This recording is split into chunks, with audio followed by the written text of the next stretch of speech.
Hello and welcome back to the Corgi Town USA podcast.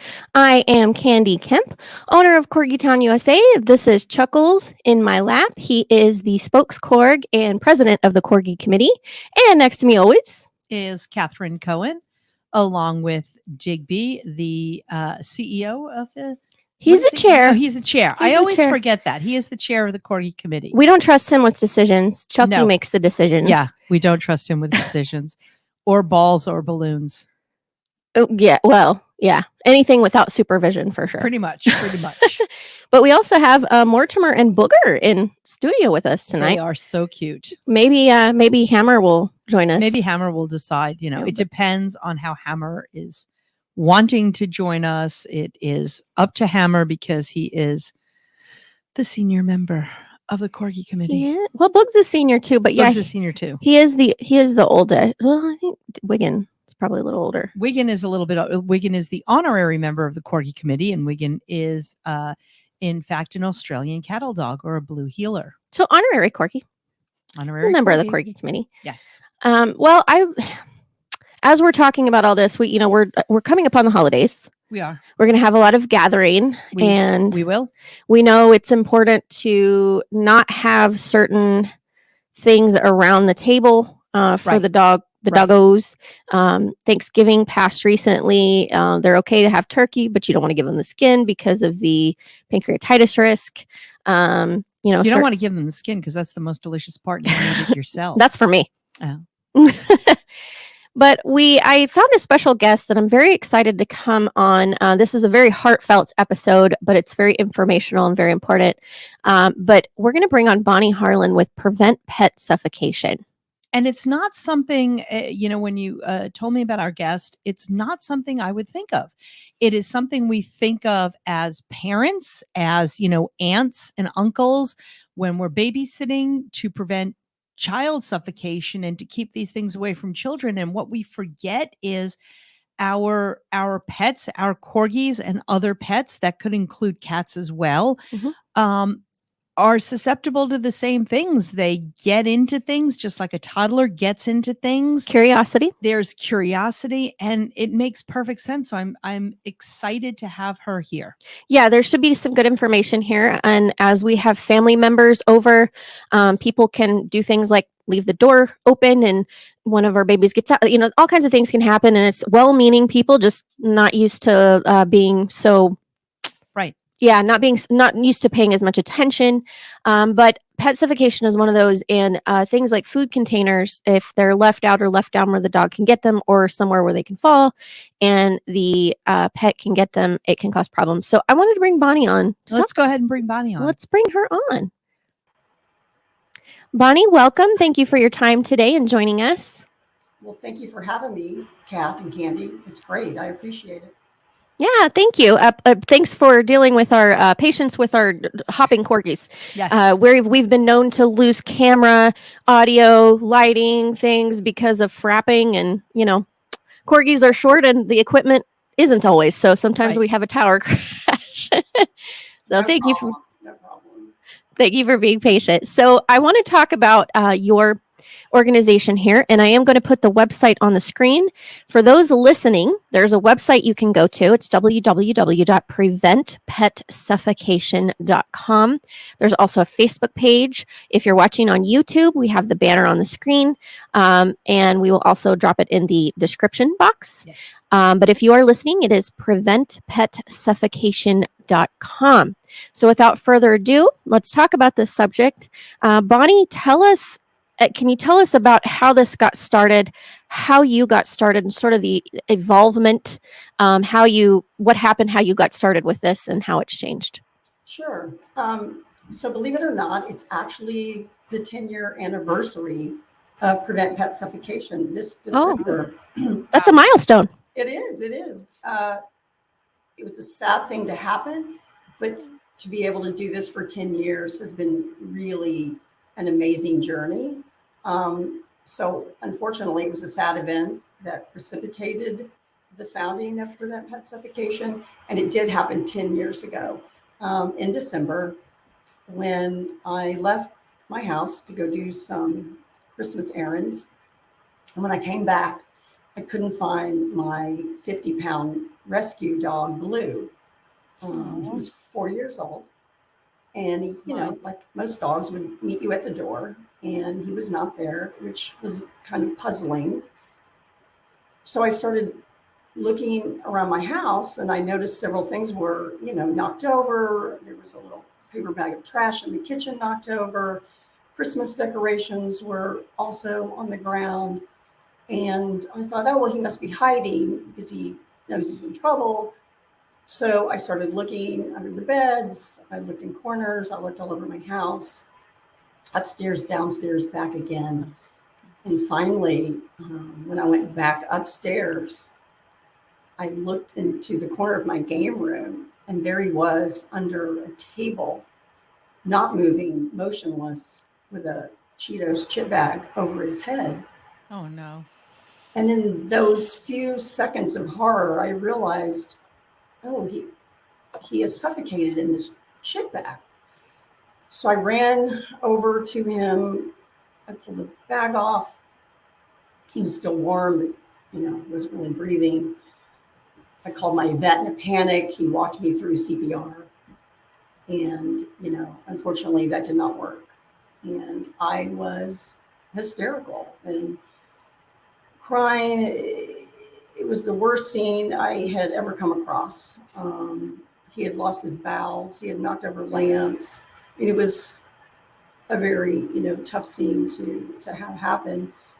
So my vet actually came over, and in the midst of this, he rushed right over. And he said, Bonnie, I could have warned you about 100 things, but a chip bag would not have been one of them. Yeah. And I realized that I had never heard of this before, and that must mean, other people haven't heard about it before. And what my dog had done was, there was a paper bag in the kitchen, and a family member had put a chip bag in the bottom of it. And so he was nosing around, and he got this chip bag. And he died within probably 3 to 5 minutes. Oh. So I was so grief-stricken over this, and mad and shocked and everything else. So I decided, well, what can I do? I have to do something. So I decided to start this movement, called Prevent Pet Suffocation. And it started with a Facebook page, and then it has grown in over 10 years. Now we're a nonprofit, and we really have an international mission.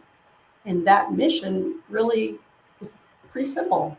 It's to educate the public on the suffocation risk our pets face from chip bags and snack bags and pet food bags and cereal bags, plastic bags, and food containers.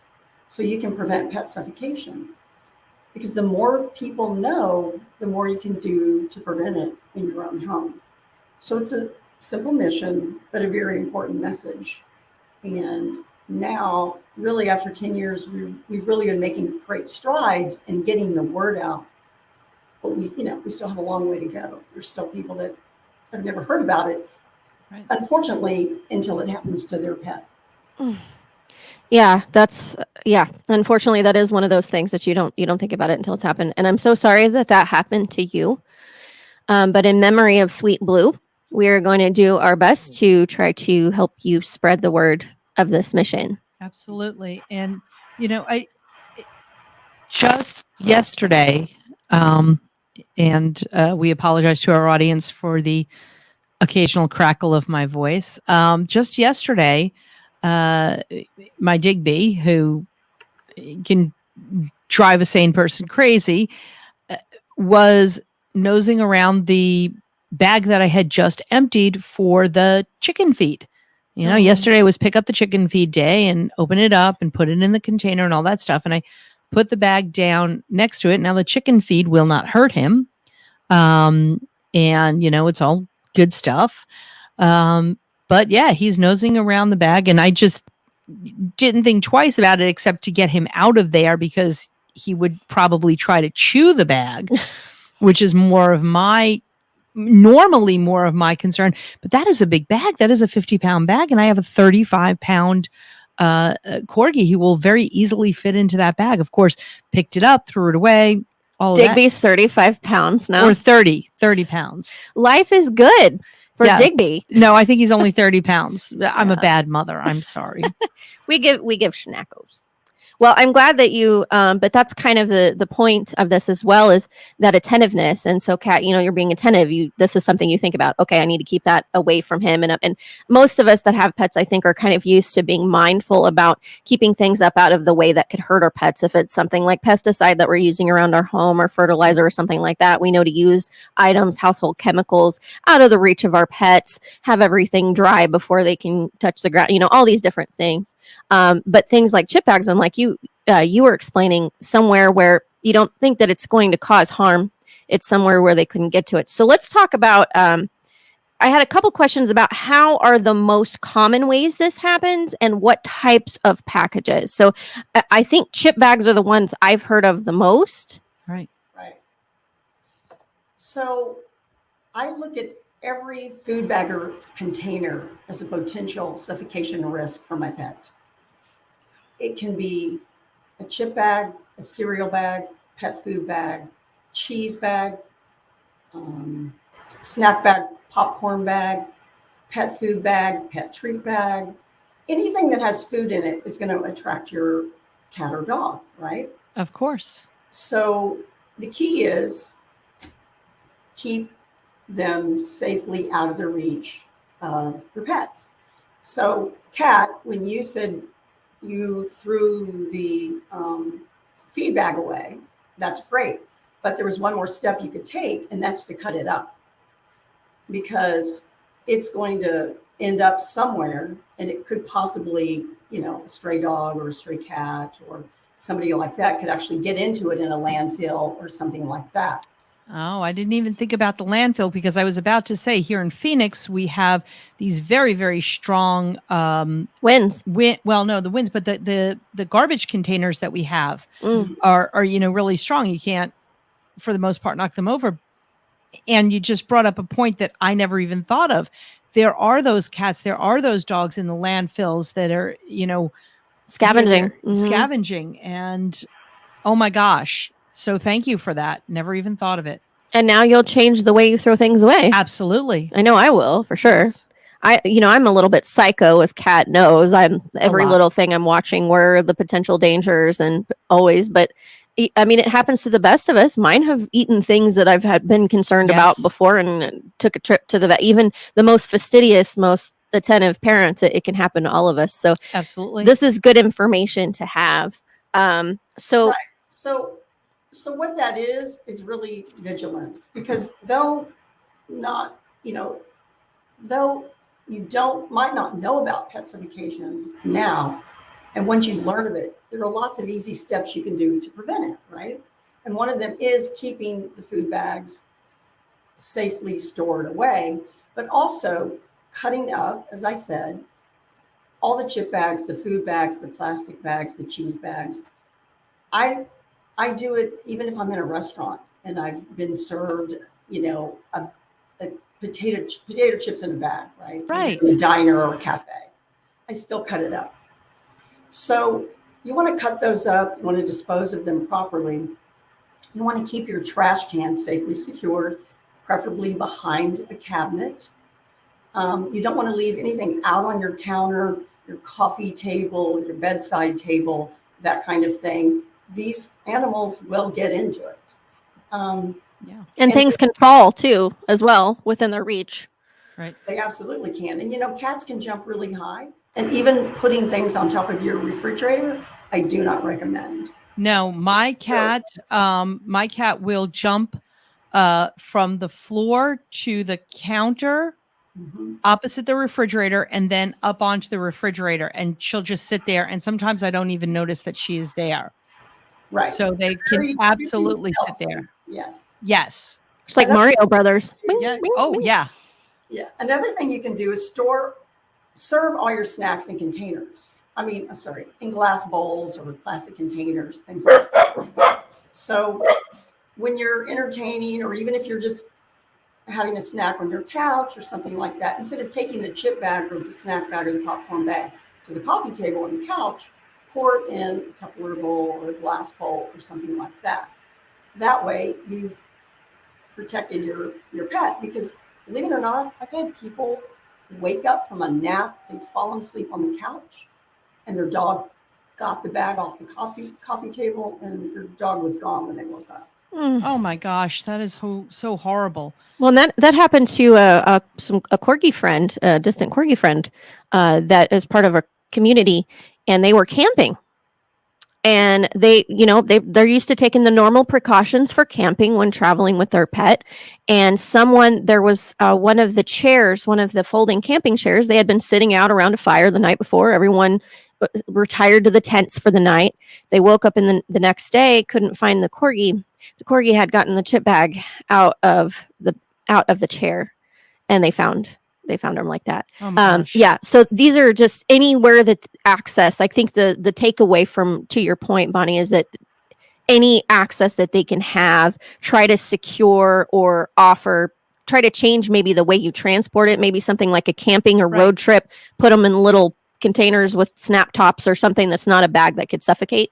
Right. So what I tell people, every time I leave my home, I look around my house. Okay. The kitchen, the bedroom, the den, etc.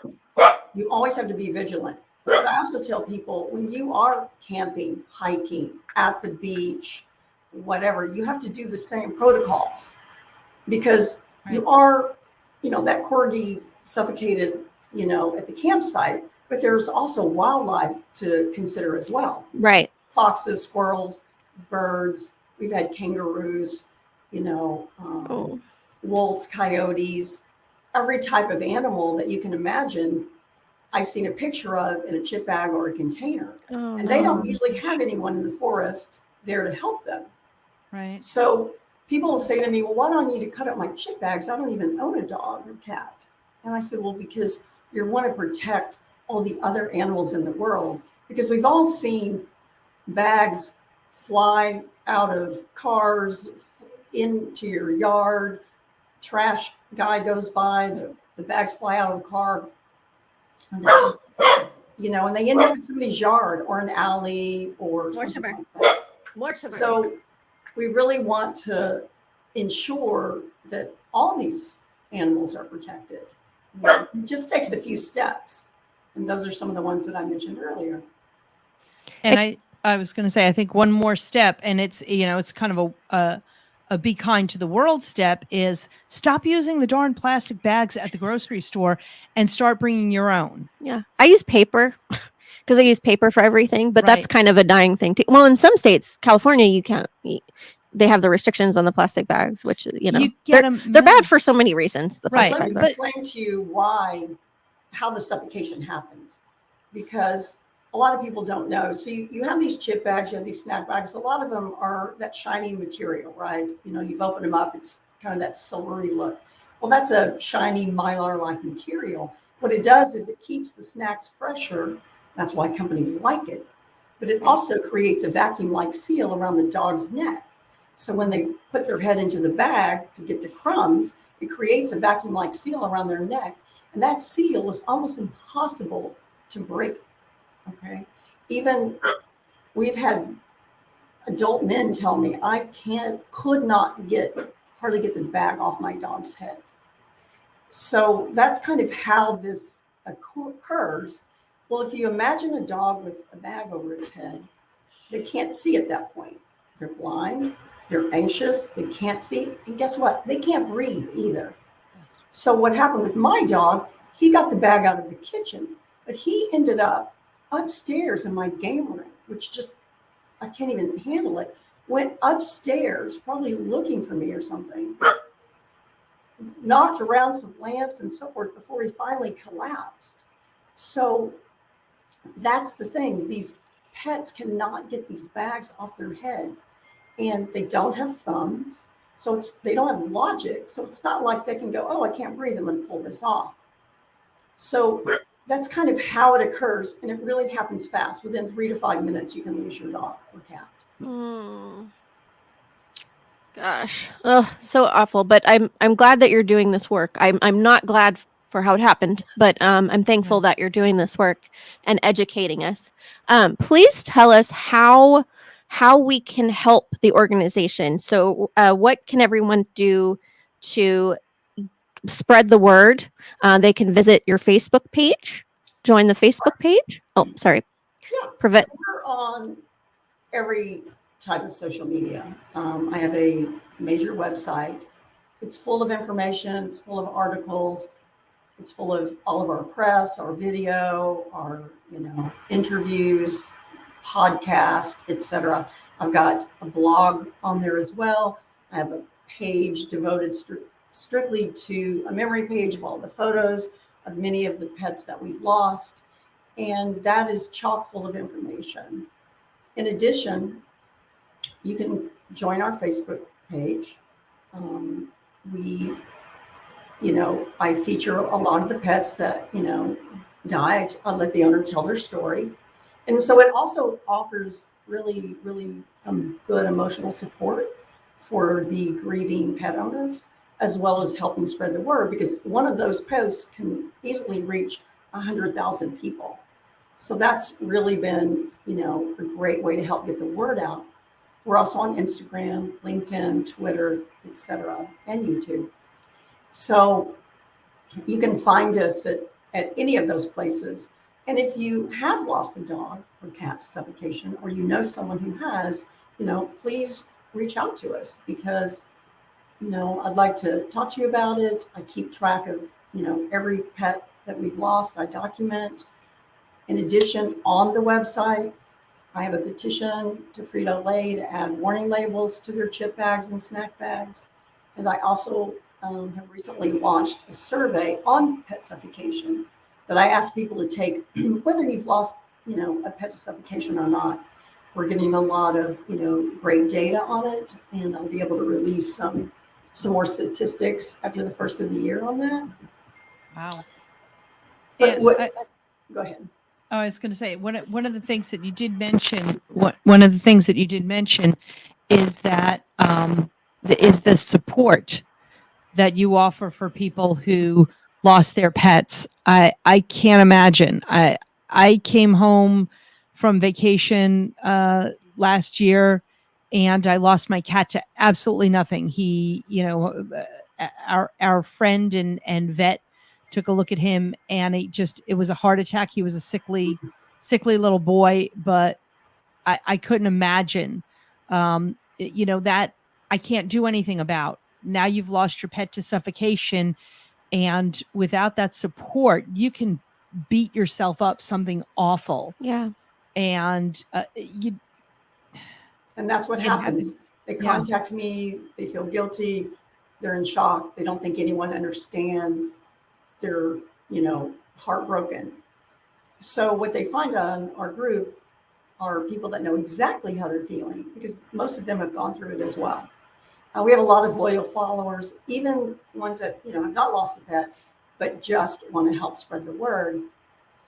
Now, what you can do as a pet owner at home as well, you do the safety tips I mentioned, but you also need to educate your family members, not just yourself. So your children, your spouse, your relatives, your in-laws, anyone that comes into contact with your pet, including pet sitters and babysitters and your vet and dog walkers, things like that, because they need to know too. Because if you have someone watching your dog for 3 days while you go out of town, but they don't know about pet suffocation risk, well, your dog is just as vulnerable within there.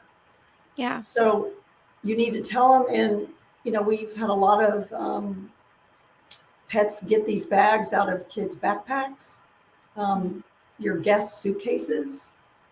They come to visit and they've brought food. They forget about it. That happened with one of my corgis. It wasn't a chip bag, but it was gum that had xylitol in it. Oh my! Thankfully, we caught it in time, knew what it was. We're able to treat it. And luckily, I knew that was a problem. But we had a relative visiting, and they had a computer bag with some gum in it. And yeah, that's how those things happen. Exactly. Right. So you really just have to take the time to do that. Now, we have some great infographics on our website, And you can print them off. You can share them with people. You can put them in the refrigerator. You can give it to your vet, your rescue group, etc. That really kind of sums up, the problem of pet suffocation, what you can do to prevent it. It's really just small steps that you can take to really save your pets. And I don't want anyone to have to go through what I've gone through, and I've documented thousands of dogs here already. And we don't want that to happen to anybody else. So Yeah. it's a tough thing, but the good news is it can be prevented. Well, that is so deeply traumatic. And again, I'm so sorry. I mean, my heart was right there with you as you're telling me this story, and our tears are welling up, and goodness gracious, my heart goes out to you. But thank you for giving this information, because this can save lives if we know that. So listener, viewer, please go to www.preventpetsuffocation.com. Check out the YouTube page, the Facebook page, the Instagram, LinkedIn, all of the interneticals. And please see how you can print off these infographics, spread them around, tell your friends, tell your family, tell anyone visiting. That's one of the things we can do. And then also cut up these bags when you throw them away, as Bonnie's telling us. And when you have snacks at home, pour them in something that's open top or something that wouldn't cause this problem. I think I've got the major points that are the most important. Is that correct, Bonnie? Yeah. Okay. Well, thank you so much for sharing your story. Yes. And I'm so glad that we've met you, and thank you so much for coming onto our program here and telling us about this. No, thank you. Anytime, and I really appreciate it, because we love to get the word out. Absolutely. Well, you have a wonderful evening. Thank you so much for your time and your expertise and sharing your story. All right, thank you too. Bye. Bye. Are you super moved right now? I am paranoid and super moved, and you see why I stay paranoid. Yeah. Well, yeah. There's a middle ground. I don't know the middle ground. You don't know the middle ground, no. But it's ridiculous how smart they are. Yeah.